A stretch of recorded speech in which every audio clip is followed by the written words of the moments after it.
Dumelang Bape. My name is Selogadi Sarona, the chef Mashallah. Welcome to my very first YouTube video. On whose YouTube channel?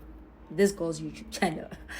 So I was craving Asian dumplings and I figured let's make the Asian dumpling wrappers from scratch, right? So in the bowl is all-purpose flour, a pinch of salt, and lukewarm water.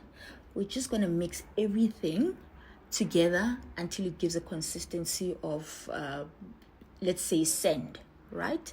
And then we're going to transfer this over to the worktop, work the dough, knead it nicely, and then tuck it in nicely, set it aside to rest. I'm going with the ginger. I'm just going to smack it to expose the meat inside, and then I'm going to take this ginger and just add it to like a little container with a little bit of water, and then I'm gonna work the ginger, massage the ginger so that it can flavor the water and we have ginger water.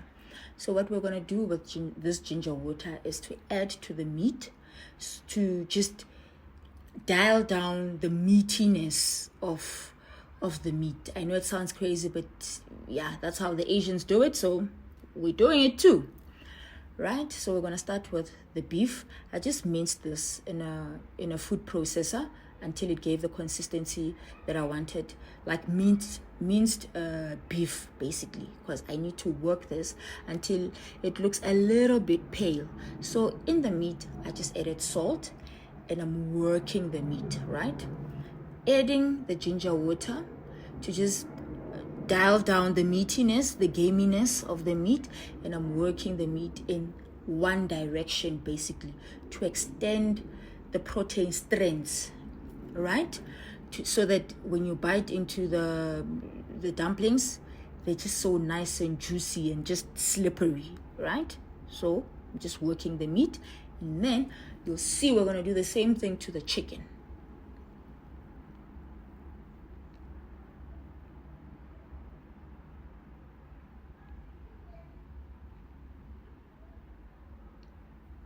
So at this point, if you look closely, the meat is not as pink anymore. It's starting to look a little bit pale, and this is what we want. This is a good sign, right? So we're done with this. We're going to move over to the chicken, and I'm going to do the same thing to the chicken. Add a little bit of ginger water, work it in the same direction or in the same way, agitating it, and so that it looks a little bit pale again, right? I'm going here, I think I was about to add salt. There we go, salt, and we're setting that aside, right? This is a dough.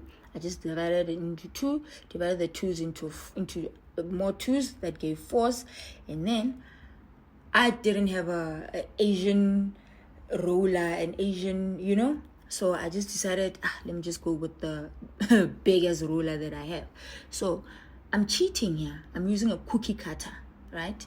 A big enough cookie cutter to allow you to fold over the dough while there's a little bit of meat inside. So I'm going with that, doing that.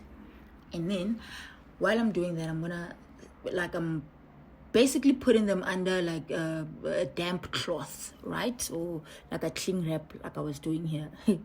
So I'm dusting the excess flour from the dough.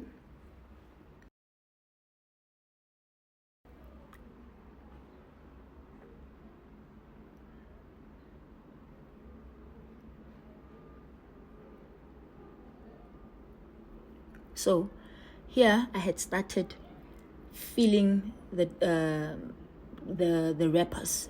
So I'm tucking, I put in the meat, and I'm tucking it in with my fingers while closing.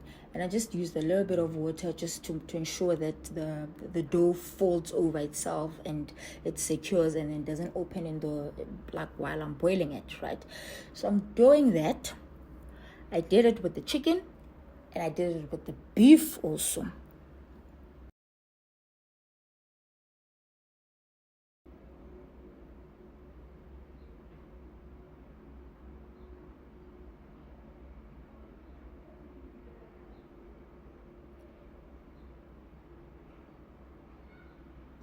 So now I have some boiling water. Well, at this point it was simmering, but I was in a hurry and I was too hungry. So wait for it to boil, and then I added some salt in the water to just carry on flavoring like everything, right? To flavor the dough, right?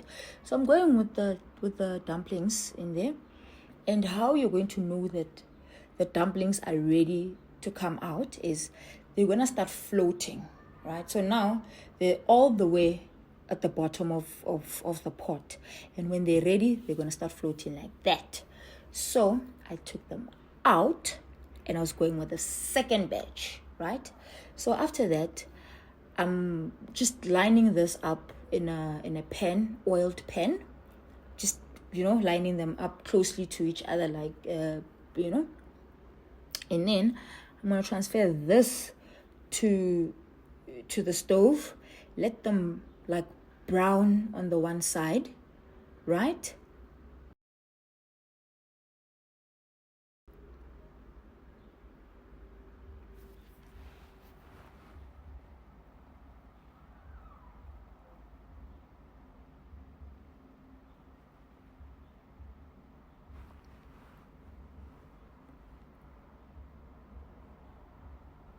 So as you can see here, I'm lining them up in one direction and I'm not giving them any room to breathe. So I'm just like putting them tightly together, right? Filling in the gaps. Because they're cooked. At this point, you can just flavor them with your chili oil, garlic, and whatever, and then just enjoy. They're just as good. But I wanted mine with a bit of crunch on the one side, so I'm just tucking them in one after the other and not giving them room to breathe.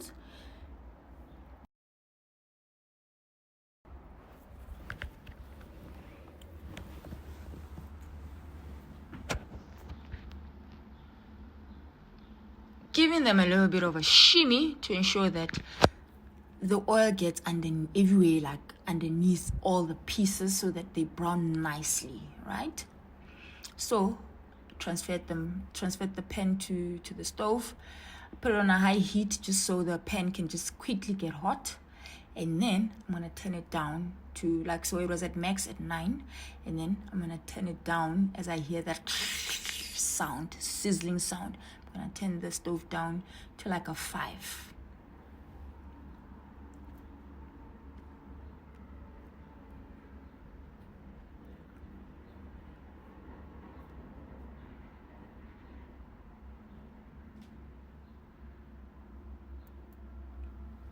At this point, they were sizzling and I just have to let them go, leave them. I can watch, but I can't touch. So I just want them to brown. So for them to brown nicely, I can't touch them, I can't shimmy them, I can't do anything. I just have to leave them alone, right? So I chopped up some spring onion and added it to the dumplings for flavor.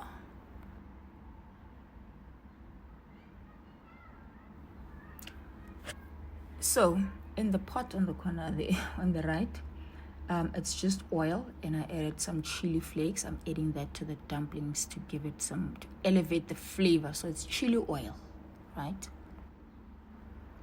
Over here, I'm adding some crushed garlic to give even more flavor, bomb flavor.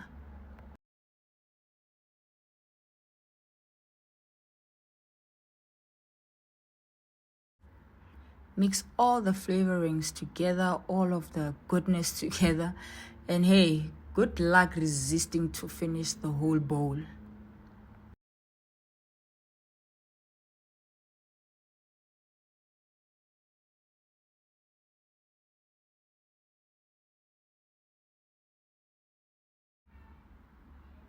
A little taste test for the chef. Amazing. Thank you very much for joining me on my very first video. See you next time.